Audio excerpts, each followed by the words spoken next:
E aí, gente, tudo bem com vocês? Sejam muito bem-vindos a mais uma revisão de História da Arte, para o Enem 2023 aqui no canal Parabólica.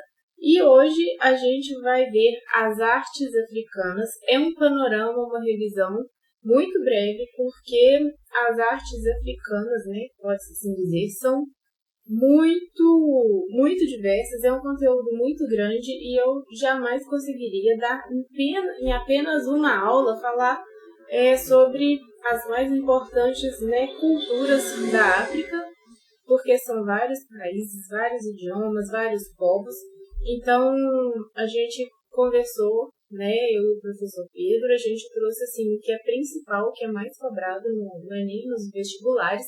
E aí, ano que vem, a gente vai continuar com a playlist de História da Arte e aí a gente encaixa, a gente vai continuar a fazer, a gente encaixa uma aula bem completa, ou seja, em 2 ou 3, sobre os movimentos artísticos da África, porque são muitos países, é um conteúdo muito grande. Mas para o Enem, passando a ambulância, eu trouxe aqui o que é mais cobrado, que são principalmente as influências que a arte africana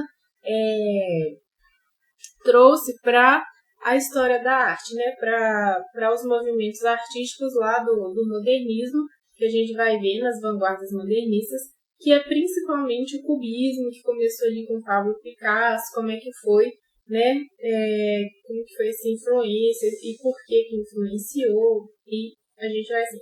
Então, eu vou diminuir aqui a tela.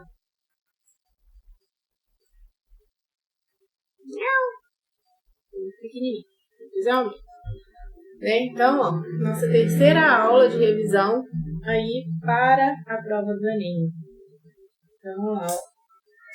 Então, vamos falar um pouco, da cultura africana, A cultura africana, ela é um conjunto de conhecimentos, crenças, valores e costumes dos povos que habitam o continente africano, Porque esse continente possui mais ou menos 1 bilhão e 100 de pessoas, 1 bilhão e 100 milhões de pessoas. E como a África é um continente muito grande, são vários países, o correto não é nem falar de uma única cultura, mas sim culturas africanas, porque são vários povos. E só para a gente ter uma ideia dessa diversidade cultural, a gente tem mais ou menos 490 etnias diferentes. Então é um povo muito rico, um continente muito rico, muito expressivo, que tem muita coisa, muitas culturas diferentes, Inclusive, muitas das culturas influenciaram diretamente na construção da cultura brasileira, E muitas delas convivendo dentro de um mesmo país. Então, às vezes, no mesmo país, nós temos várias culturas diferentes por um mesmo país, abrigar aí vários povos, Então, só na África há 11 idiomas diferentes e diversos grupos étnicos, dentre os quais nós temos os Zulus, os Xhosas, eu não sei falar essa palavra direito, os Pedis, os Sotos e os Tswanas, E em relação às artes, é difícil, até apresentar de forma breve um panorama da arte africana, igual eu falei para vocês, são vários povos, várias culturas, É muito complicado a gente, numa única aula, conseguir falar de todo um continente que tem vários anos de história. E mais uma vez, o que vai prevalecer é a diversidade, seja na arte popular ou seja na arte tradicional ou acadêmica, certo? E a arte tradicional, até hoje, ela é bem forte na África, e as pinturas em cerâmica e cabaça, a escultura, que a gente vai ver que também influenciou muito forte, as esculturas no modernismo, a pintura de temas tradicionais são importantes expressões artísticas dos africanos. E são as famosas máscaras africanas, que a gente vai ver, muitas delas expostas aos museus ao redor do mundo, principalmente ali quando se deu o neocolonialismo, que o mundo, né, ocidental começou a entrar em contato com essa cultura africana mais forte,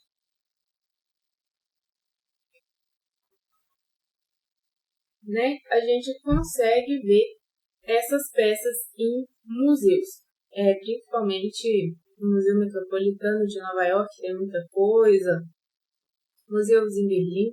Lembrando, gente, que a arte egípcia, embora o Egito esteja na África, a gente abre um parênteses, estuda ela separada, porque tem muita coisa também, né? E o povo do Egito foi uma civilização egípcia que desenvolveu um estilo diferente, tem toda uma história. Então, embora o Egito esteja na África, a gente estuda o Egito separado, tá?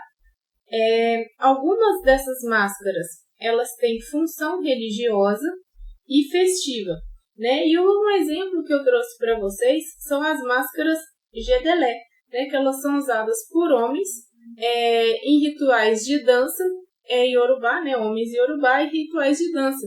E é muito interessante a gente notar que quando esses homens eles estão utilizando essas máscaras, eles não podem, é como se eles não pudessem mostrar a sua identidade, né? Que, segundo eles, o que tem que prevalecer ali é a identidade da entidade daquela máscara, né? Naquele ritual religioso, muitas vezes tradicional daquele povo, que está acontecendo ali, né? Então, outro item muito conhecido, né, na arte africana são os tecidos, que eles caíram no gosto de muitas pessoas em outras culturas ao redor do mundo, né? E eles são muito famosos por serem tecidos coloridos, terem muitos símbolos, né? Que têm muitos significados para aquelas pessoas, né? E eles comunicam, né? Os tecidos africanos, eles comunicam, né? Assim como toda forma de arte, ela comunica, a arte é uma forma de comunicação,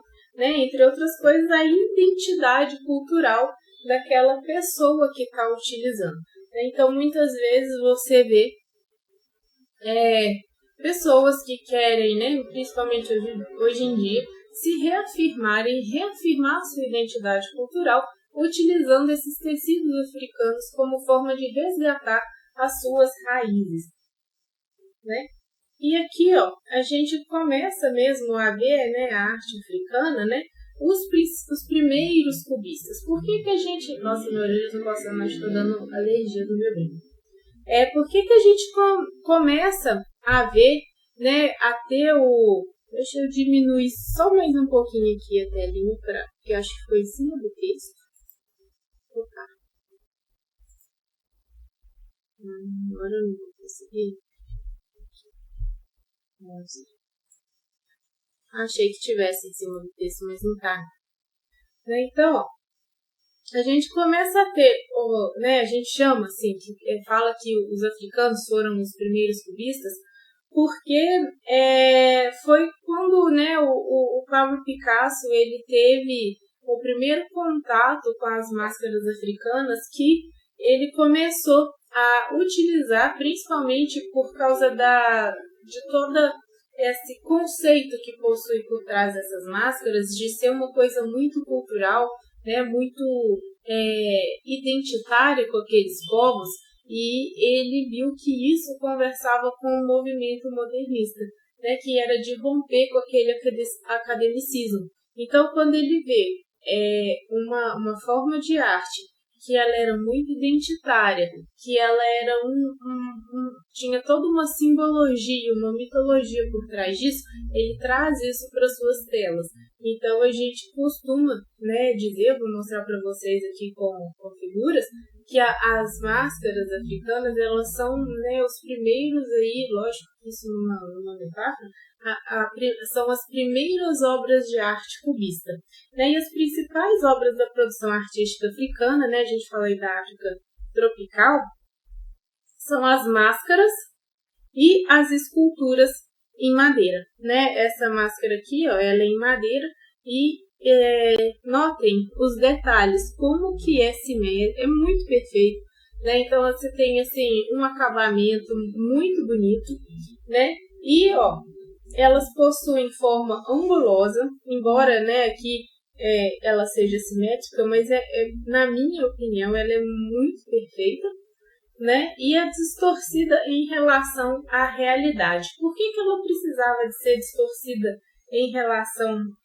à realidade? Porque para esses povos, né, essas máscaras, esses objetos que eram produzidos, eles eram muito sagrados, né? Eles traziam força vital de um espírito ancestral ou espírito da natureza, e esses objetos eles tinham poderes curativos, né? Ou às vezes eles eram utilizados para ferir os inimigos. Então, eles não podiam ser iguais ao que eles viam na realidade. Eles tinham que ter uma outra forma, digamos assim, para as entidades e os espíritos não conseguirem ver, né, o que eles eram. Então, era uma forma assim, diferente do que é a realidade. Né? E muitos desses artefatos, eles eram tão sagrados, tinham tantos poderes, que eles tinham que ficar escondidos das mulheres e das crianças. Né? E em ocasiões especiais, as máscaras e as estátuas, elas eram retiradas dos locais, né, sagrados, dos santuários, e elas eram untadas com óleos de palmeira, por isso que elas têm, eu tenho outras fotos, elas eram bem brilhosas, como se tivessem sido bem polidas, né? E elas eram enfeitadas com contas e panos. E tinha alguns rituais que, dependendo da entidade que eles incorporavam ou que eles atribuíam àquela máscara ou aqueles adereços, depois do ritual, esses objetos eram destruídos. Né? Como forma assim, já fizemos o ritual, a entidade já passou por aqui, já ajudou a gente, pelo que a gente pediu, pelo que a gente precisou, agora a gente destrói tudo isso, né? Porque, como se diz, não pode ficar resquícios ali. Então, usadas em rituais, deixa eu só falar para vocês o que eu esqueci, ó. Essa aqui é a Kegel, né, que é a máscara do povo Dan, né, no museu em Zurique, né. Então, a gente vai ver depois, mais para frente, eu quero fazer uma aula e explicar cada povo desse direitinho. O povo Dan tem muita coisa deles exposta, principalmente no Museu Metropolitano de Nova York. Eles faziam várias máscaras muito bonitas e tem muita coisa deles. E elas eram aqui, ó, usais rituais que incluíam complexos ritmos musicais, danças e trajes especiais. Né? E muitas vezes eles eram cercados de enfeites coloridos. E intencionalmente, ó, essas máscaras, essa roupagem, né, para esses rituais, eram intencionalmente não realistas, pois o dançarino deveria esconder a sua verdadeira identidade por trás desse rosto artificial, porque o poder sobrenatural que tinham esses objetos era muito grande, né? Então, era como se a entidade não pudesse, se fosse uma coisa muito realista, a entidade podia se confundir quem que era a pessoa e o que era aquele objeto sagrado. Então, ele tinha que ser bem distorcido da realidade para que não houvesse confusão na hora que a entidade, né, chegasse até aquele povo, né, por via dos rituais que tinham de adoração às divindades, digamos assim, que cada povo acredita e carrega para si. Né? Além dos conhecimentos técnicos para confeccionar essas máscaras, acredita-se que essas pessoas são capazes de sentir o poder dos espíritos nos materiais utilizados e em suas ferramentas.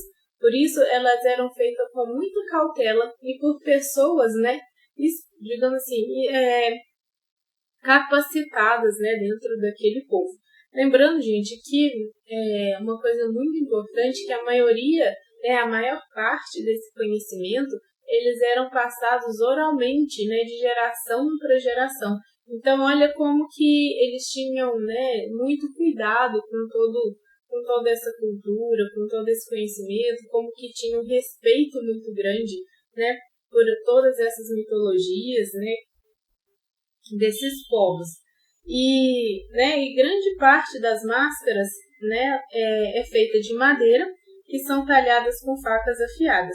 E para esses povos, né, as árvores possuem um espírito antes de cortar.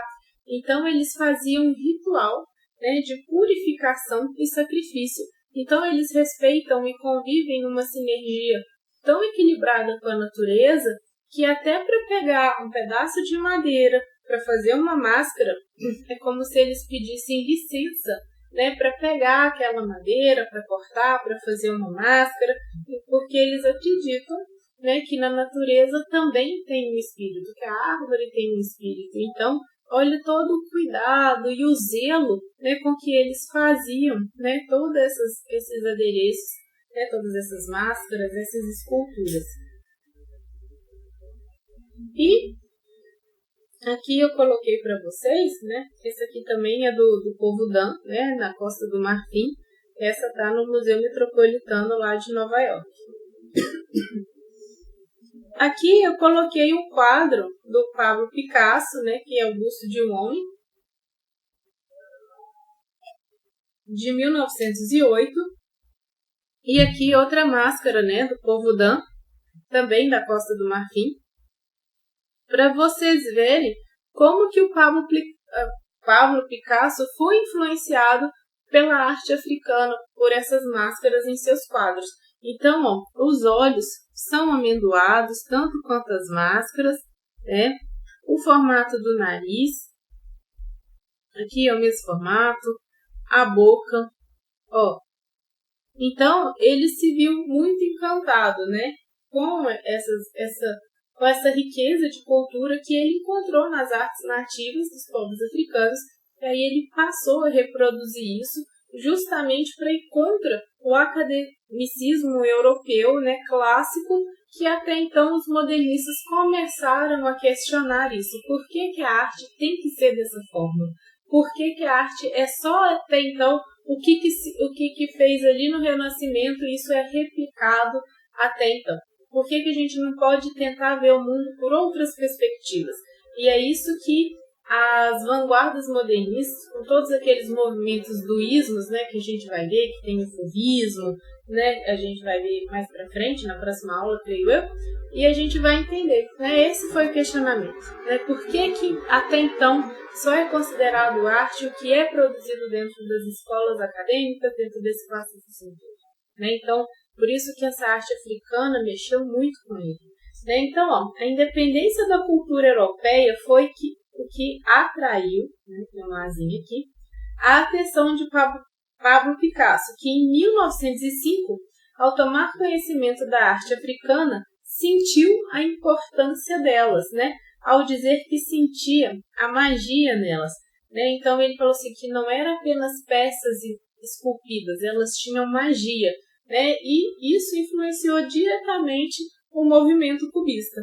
Né, e é evidente essa influência no quadro que eu vou mostrar para vocês, que é a Demoiselle d'Avignon, né, que foi o quadro que marca a influência, né, da transição, né, da fase africana para o puro cubismo, né, que ele estava pintando esse quadro, as mulheres ainda estavam sem os rostos, e aí ele viu essas máscaras, ele voltou, né, para o ateliê dele, e terminou de fazer a pintura, né? E aí esse quadro ficou muito famoso, né? E marcou aí a transição do cubismo, né? E as máscaras africanas típicas tinham forma de losango, né? Nariz em cunha e os olhos amendoados, né? E aí que até coloquei, depois que o Picasso viu as máscaras africanas, ele voltou ao seu estúdio para pintar os rostos nessas telas, que são as mulheres de Avignon. E aqui, ó, como eu falei para vocês, elas são de madeira e olha como elas eram polidas, né? Porque eles passavam esse óleo de palma na madeira e elas ficavam com um acabamento bem lisinho. Essa aqui é do povo Dan, na Costa do Marfim, e todas elas, ó, datam do século XIX ao século XX. E aqui, né, a gente já vai entrar na questão da escultura, né, as esculturas, né, os entalhadores africanos, eles rejeitavam, assim como as máscaras, né, a aparência real em favor de formas verticais, tubulares e membros do corpo alongado, derivado da forma cilíndrica das árvores. Então, as árvores, elas não tinham só essa questão, né, do espírito da árvore, de fornecer a matéria-prima, né, que é a madeira, para que eles fizessem os seus adereços, as obras de arte, não. Tem a questão da forma. A própria forma da árvore influenciava eles na produção, né, e de escolher aí uma forma para as esculturas que eram feitas. Essa escultura é muito famosa, é o casal, né, do povo Dan também, lá do Mali, né, e também está no Museu Metropolitano de Arte. E eles também acreditavam que essas figuras abrigavam espíritos poderosos e que poderiam tanto trazer bênçãos para o povo quanto a destruição, né? Então, eram objetos extremamente sagrados para eles. E aqui eu trouxe um mapinha para vocês, para mostrar a diversidade dos povos africanos. Eu tirei esse mapa, né, lá do Centro Cultural do Vale do Maranhão. Vale a pena vocês entrarem. Tem um caderno lá, grandão, um PDF grandão, né, para que vocês possam ver uma exposição muito grande de objetos, artefatos, máscaras e esculturas africanas. E tem todos os povos separados. Como expliquei, eu não ia conseguir fazer em uma aula só, todos falando de todos os povos, porque a África é um continente muito grande, tem vários países, cada país tem uma história diferente, dentro do mesmo país tem vários povos, então assim, ia ficar uma aula gigantesca, e como aqui é uma revisão do que cai no Enem, eu preferi fazer uma aula mais sucinta. Então a gente tem aqui, número 1, Angola, nós temos o povo Cauquiwi, acho que é assim que fala. Burkina Faso, a gente vai falar sobre Burkina Faso, porque tem um povo lá que constrói umas casas que são muito, elas são muito intrínsecas de um povo. Elas são um estilo de arquitetura muito próprio, muito bonito, né? Como que eles fazem, por que eles fazem. Todas as casas têm uma pintura com um significado, é muito bonito. A gente tem aqui em Camarões, Costa do Marfim, a gente tem todos os povos Costa do Marfim, Etiópia, Gabão, Gana, Libéria, o Mali, povo Dogon, Moçambique, Nigéria, República Democrática do Congo, Serra Leoa e Sudão do Sul.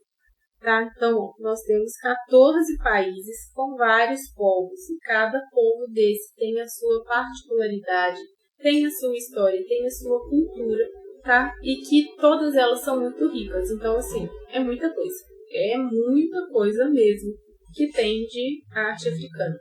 Infelizmente, né, na escola, a gente não vê história dos países da África.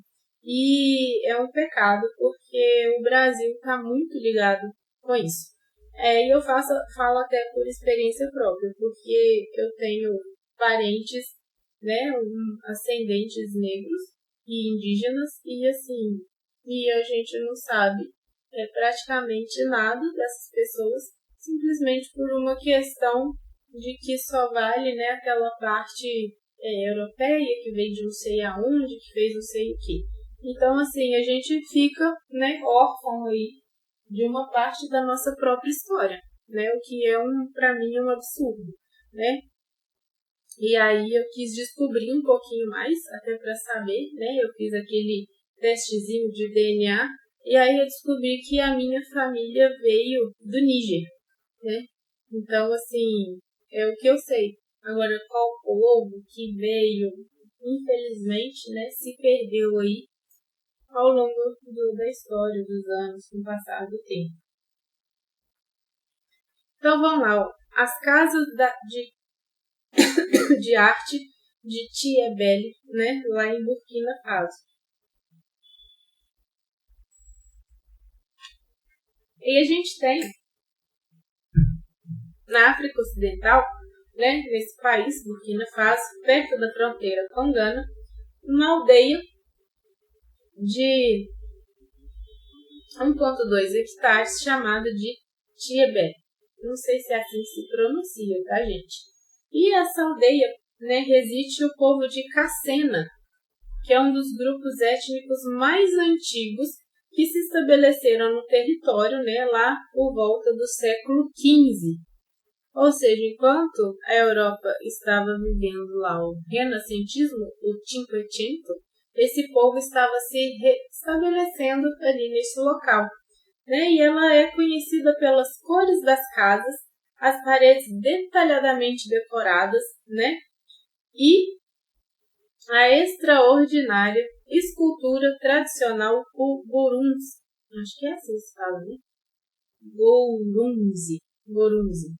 E, embora seja um país de extrema pobreza, o povo em si é culturalmente rico, né? Que a gente tem mania de achar que é só país que é extremamente rico em termos de PIB, né, crescimento, que é rico culturalmente. E isso é uma falácia, isso não é verdade. Né? Embora você tenha um país que seja economicamente, infelizmente, debilitado, nós temos uma riqueza cultural extremamente grande, extremamente antiga, tradicional, né? E que infelizmente não é valorizada. E vocês vão entender o porquê. Dessa forma, parte da cultura é proveniente das artes, como a decoração das paredes das casas, importante herança cultural que foi passada de geração em geração, mais precisamente feita de forma comunitária pelas mulheres. Então, as mulheres dessa aldeia, né, desse povo, que é o povo Cassena, elas são responsáveis por passar todo esse conhecimento de geração em geração. E o que eu acho muito bonito disso, né, do que eu tinha falado, né, que eu falei, agora vocês vão entender, é que quando a gente estuda arquitetura e urbanismo, às vezes a gente dá muita volta, né, principalmente quando a gente está procurando assim, vamos procurar formas de se construir mais sustentavelmente. Vamos procurar casas que sejam mais isso e mais aquilo. Às vezes a gente fica procurando muito, né, dentro de tecnologia e disso e daquilo, sendo que às vezes você já tem povos que já fazem uma construção sustentável há muitos anos, sabe? Tinha um professor meu de arte que ele uma vez me disse o seguinte: eu estava com muita dificuldade de fazer um trabalho, né, era um trabalho de meio de semestre, era uma entrega de meio de semestre e me deu, assim, né, um apagão de ideias. E aí eu tava assim, ele chama Petrilo, né, um grande abraço, Petrilo, hoje ele é um grande amigo, um querido. E aí eu tava assim, Petrilo, eu não sei, eu tô sem ideia para esse trabalho, eu não sei o que eu faço. Era um trabalho que a gente tinha que usar o papel para fazer vários recortes, tipo umas esculturas, né, com papel. Aí ele falou assim, Marília, a caneta, deixa eu te contar uma história. Aí ele foi contar. Se você pega a caneta e escreve assim na parede, ela costuma falhar. E você não consegue escrever com ela. Se você pega um lápis, que é um objeto muito mais simples, você escreve em qualquer lugar, de qualquer jeito, de qualquer forma, em qualquer posição. Então, às vezes, não fica dando muita volta para procurar algo complexo para fazer. O menos é mais. Às vezes, algo simples te dá uma possibilidade muito maior, uma plasticidade muito maior para se fazer muito mais coisas. É só usar a sua criatividade.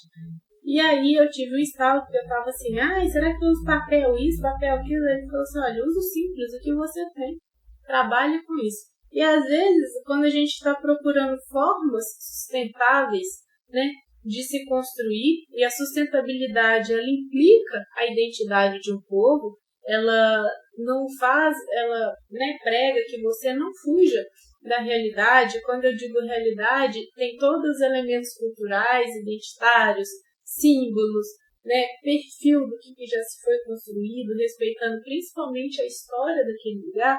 Esses povos mais tradicionais, eles já fazem isso, eles já cultuam isso há muito tempo, né? Então fica aí muita gente criando muita teoria em cima de algo que pessoas que são consideradas a quem, né, a sociedade já fazem há muito tempo.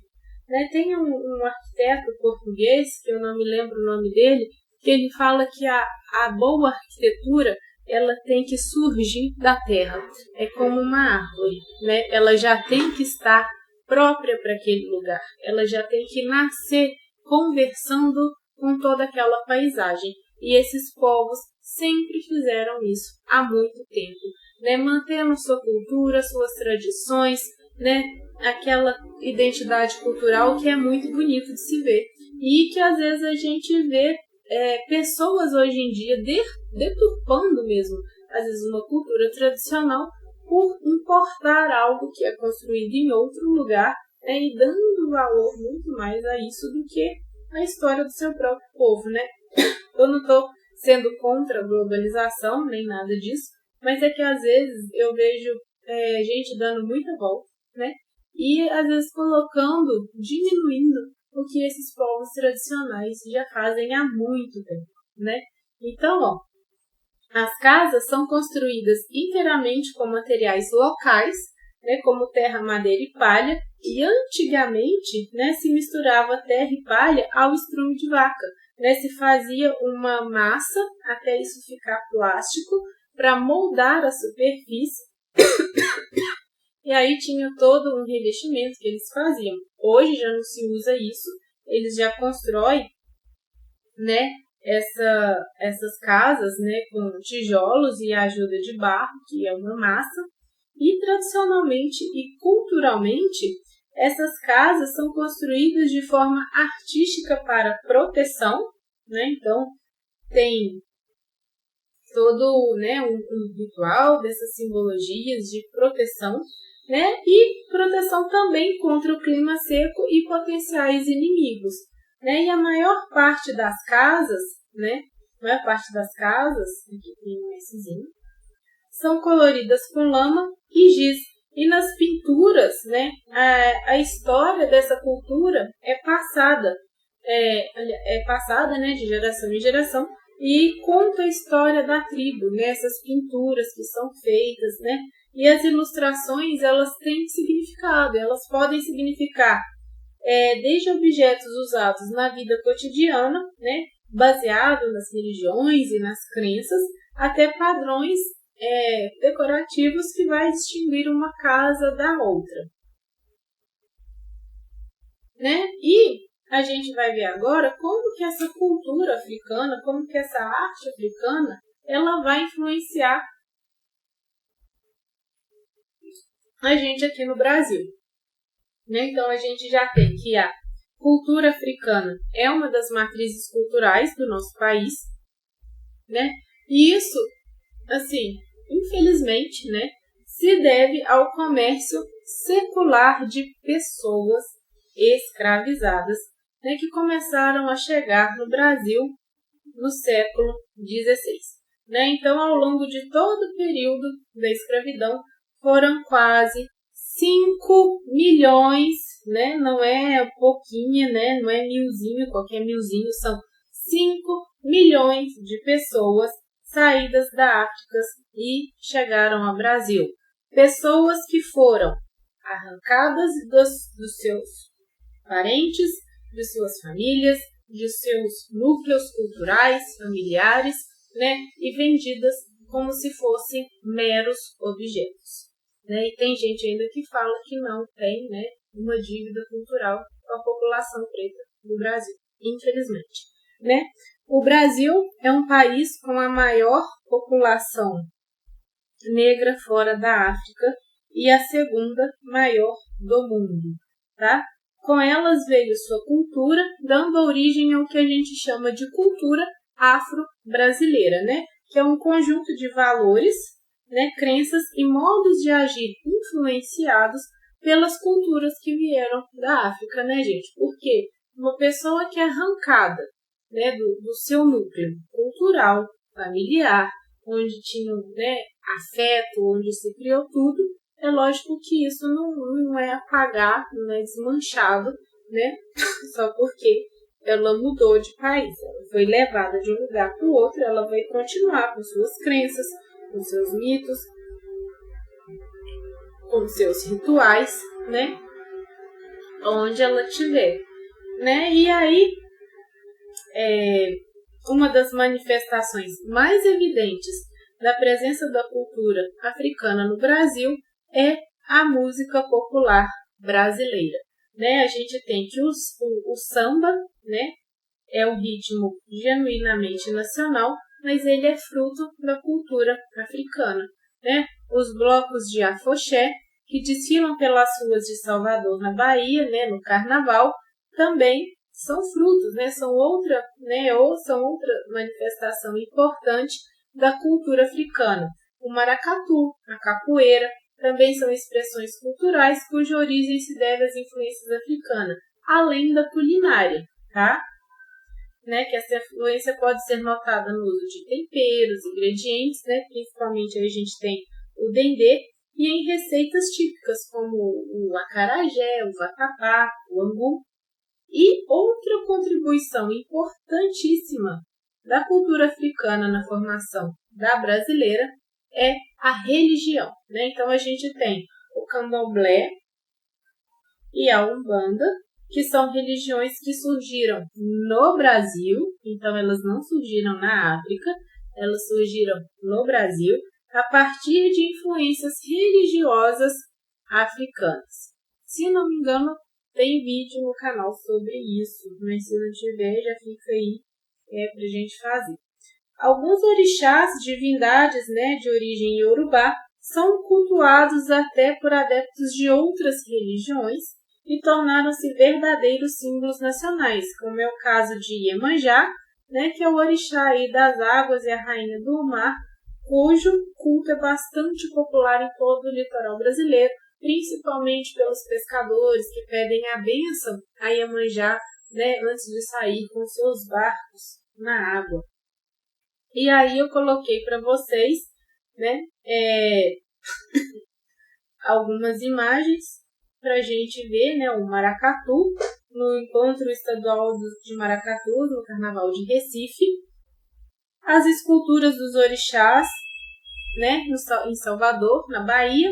E aqui, ó, foi um evento que eu tive oportunidade de ir, eu achei muito legal, né? Levei até a Maria lá, achei legal levar ela lá, né? Fui com o Pedro, que foi a primeira marcha para Exu, que foi esse ano, em agosto de 2023, aqui em São Paulo, ali na Paulista, e foi teve esse movimento justamente para protestar contra a intolerância religiosa, né? Porque as religiões, né, de matrizes africanas no nosso país, infelizmente ainda sofrem muito preconceito, as pessoas nem sabem do que se trata direito, mas já tem aquele olhar pejorativo, já xinga, já fala e não sabem nem ali do que se trata. Então, foi um movimento contra a intolerância religiosa, né? Que toda intolerância parte aí do preconceito. O preconceito, né? A própria palavra já diz tudo, é um preconceito, é uma coisa preconcebida antes de se conhecer. Então, antes de conhecer qualquer coisa, de fazer um julgamento, vai lá, dá uma pesquisada, olha, lê, tenta entender a importância daquilo, não só na sua cidade aí, mas para o mundo inteiro, né? Porque quanto mais cultura a gente tem, mais rica é a nossa sociedade. Antes de sair julgando e falando mal das coisas sem saber o que é, né? Isso é muito importante. E aí, ó, a gente tem aqui para fechar, né? Tem que ser uma revisão rapidinho, porque a gente ainda tem que ver bastante séculos de história da arte aí até o Enem. A gente tem, né, o longo alcance. O que saiu aqui? Meu Deus, isso aqui tá errado.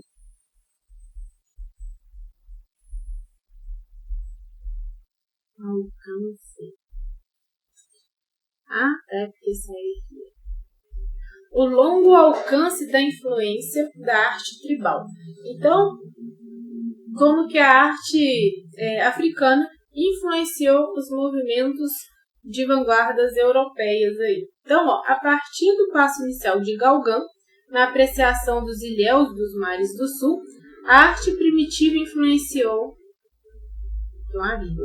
A arte primitiva influenciou artistas ocidentais desde...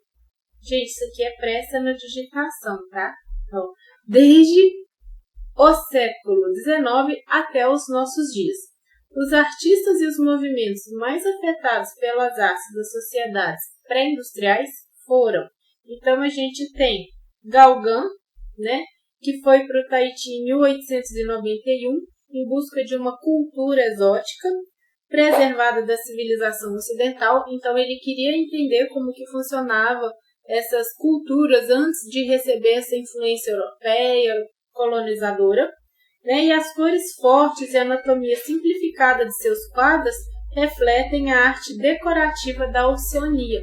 Então, o Gauguin teve muito essa influência dos povos ali da Oceania e foi o que ele conseguiu traduzir, né, na sua arte, algo que ainda não tinha sido tocado, né, digamos assim, por esse modus operandi europeu. Né, a gente tem aqui os fauvistas, né, que por volta ali de 1904 até 1908, os fauvistas descobriram a escultura da África e do Pacífico Sul. A gente vai ver que o movimento fauvista, né, que são os fauves em francês, são aqueles quadros muito coloridos, que usavam muitas cores, acho que tipo uns pontinhos, né? Eles usavam muitas técnicas de pontilhismo, né? Eles pontilhavam, a gente vai ver cada movimento desse separadinho. Eu tenho aqui que Matisse, Derain e Vianney foram colecionadores entusiastas das máscaras africanas, né? Os cubistas, né? Que aí a gente tem o Pablo Picasso e o Braque, que foram os pioneiros nos movimentos, né,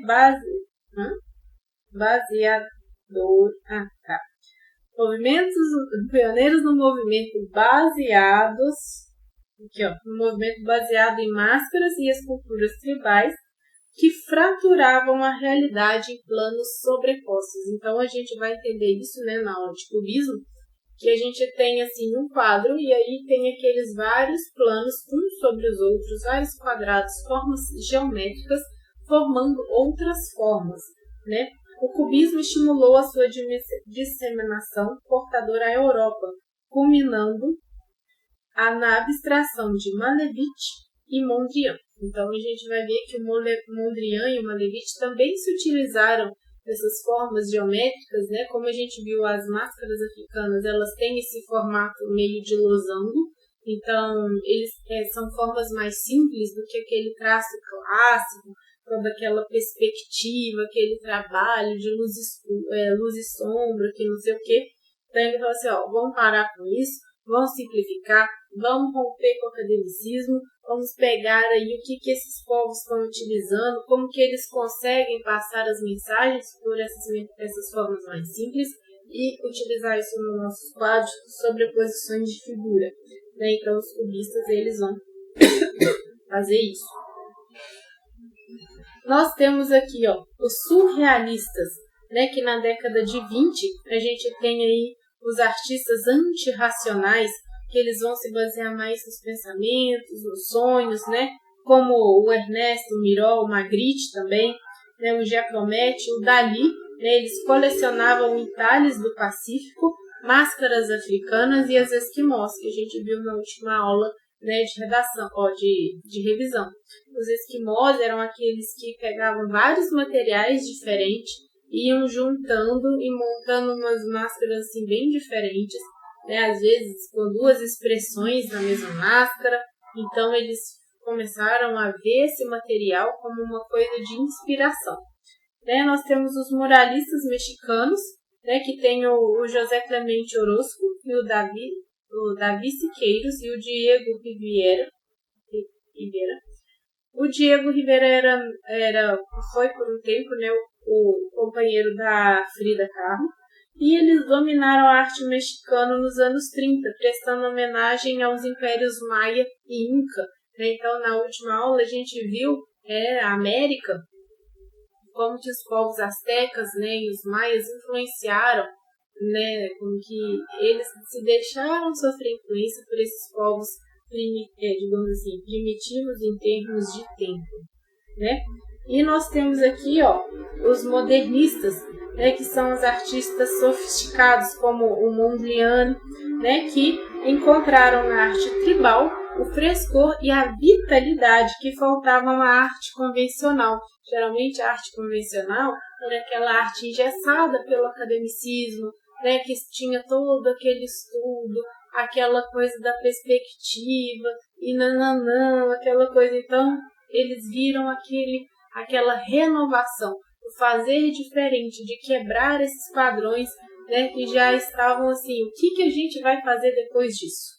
Essa era a pergunta que os modernistas estavam criando num mundo que já tinha passado por muitas guerras, né, que já estava assim, maçante aquilo, que já estava vindo as revoluções industriais, toda aquela tecnologia, e a arte está parada lá no renascentismo. Como que nós vamos fazer para mudar esse panorama também? Como que a pintura pode expressar o que está acontecendo hoje, né? Como assim os poemas, os livros estão fazendo, e a pintura, como que a gente vai fazer? E a escultura? Então, esse foi o rompimento ali que eles estavam querendo e acharam em inspiração dessas artes tribais, né?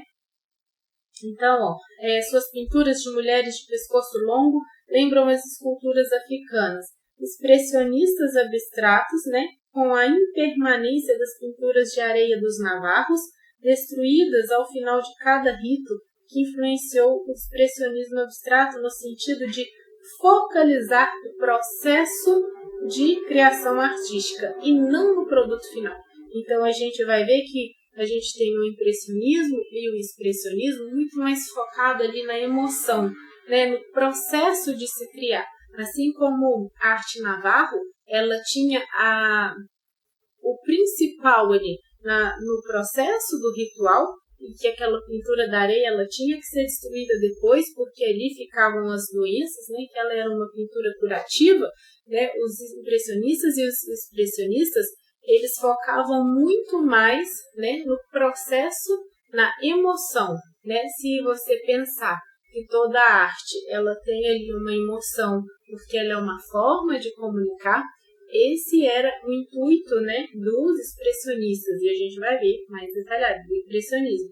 Eu quero a emoção, né? E esses povos, por eles usarem da arte, né, para se expressar na religião, na sua fé, na sua crença, olha quanta emoção está ligado a esses artefatos, né? Então isso inspirou esses movimentos. E nós temos os contemporâneos, né, que são os artistas tão diversos como Jasper Johns, Roy Lichtenstein, né, Kate Haring e David Say, que incorporaram em seu trabalho as imagens das máscaras africanas.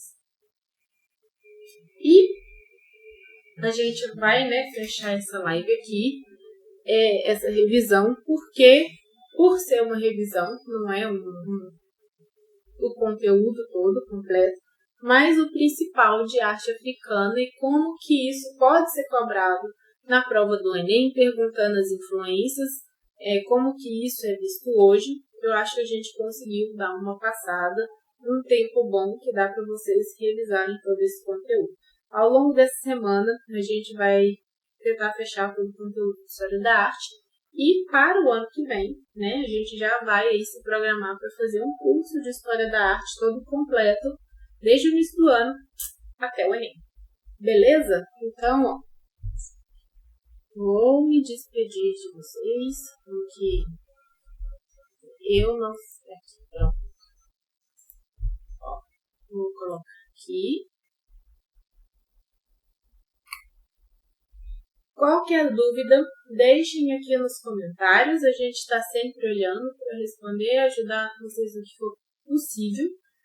Muita confiança, muita tranquilidade. É a última semana antes da prova. Vai dar tudo certo, né? Porque eu tinha um professor que sempre falava: a gente nunca não sabe nada. E conhecimento geral é uma coisa que ajuda muito na prova do Enem. Então fiquem tranquilos. Quem fez a sua caminhada até aqui, vai dar tudo certo. A gente está aqui para ajudar, né? No que a gente pode. Qualquer coisa, né? Pode contar com a gente, deixa aquele like aí para apoiar o nosso trabalho. Um grande beijo, a gente se vê essa semana ainda e fui!